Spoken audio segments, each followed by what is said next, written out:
Et bien, nous revoilà repartis, on monte sur le Haut-Jura. On monte sur un pays qui s'appelle Chapelle-des-Bois. Donc là on traverse des pâturages, des forêts.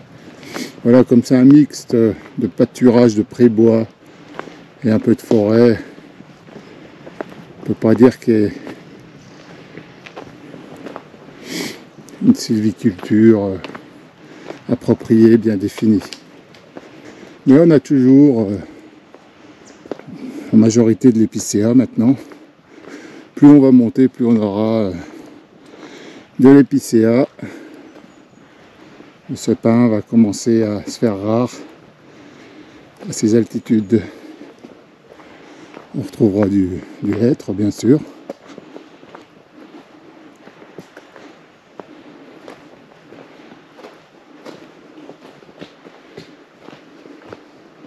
Un petit épicéa qui s'est installé sur le rocher. Donc quoi, il leur faut peu à manger. Et puis ben les racines vont passer autour du rocher. Comme ça qui est une stratégie d'installation. Et là ben, on voit un épicéa sec, malheureusement, même à cette altitude. Voilà ce que recherchent un peu les forestiers.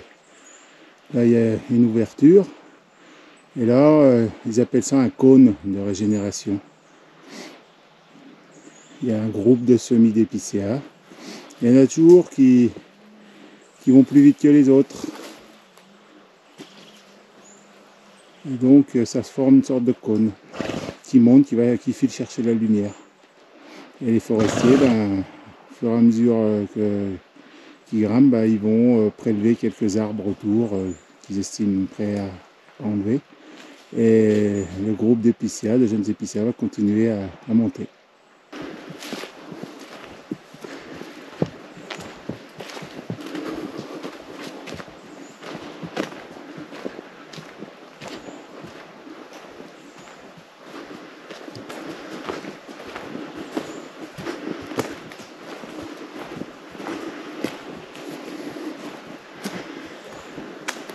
Alors on est sorti de la forêt là et on longe une combe.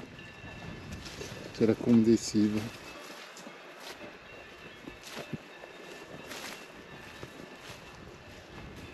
On entend les cloches, les montbéliardes,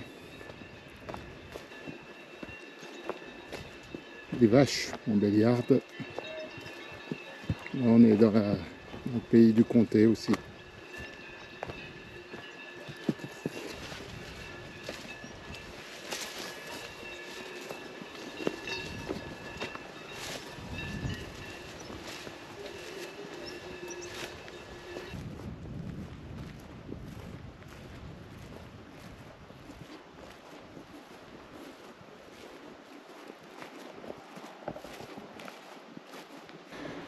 Alors on va remonter à la frontière franco-suisse. Donc là on est vraiment typiquement dans du prébois pâturé. Des endroits très jolis.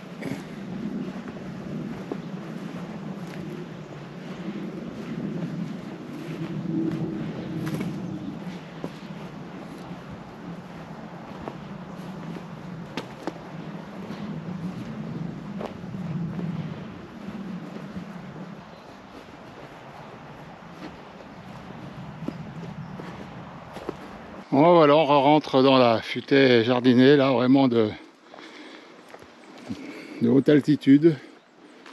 Et voilà, on a des bois, toujours des épicéas qui sont très beaux. À côté des plus petits. Et puis là, on a qu'on appelle une perche, épicéa qui attend son tour. Et le principe, là, voilà, des diamètres différents d'arbres de proche en proche. On dit que c'est la futaie jardinée pied à pied. Ce serait presque un mélange intime entre les différents arbres.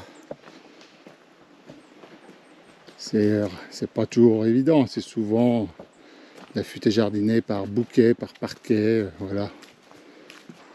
Allez.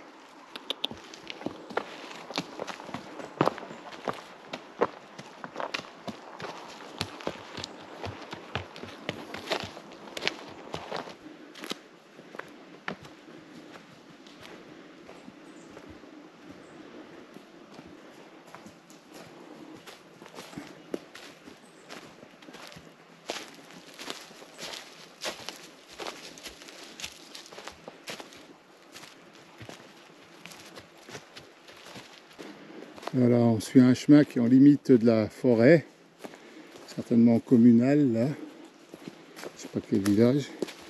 Et là on a du qu'on appelle la propriété privée. Là c'est typiquement, alors il reste des très très gros hêtres qui font la limite entre les propriétés. Et puis chez le propriétaire privé, bah, c'est des plantations d'épicéas qu'il a fait ici. Voilà, la gestion dépend aussi du propriétaire et de la surface qu'il a, bien sûr.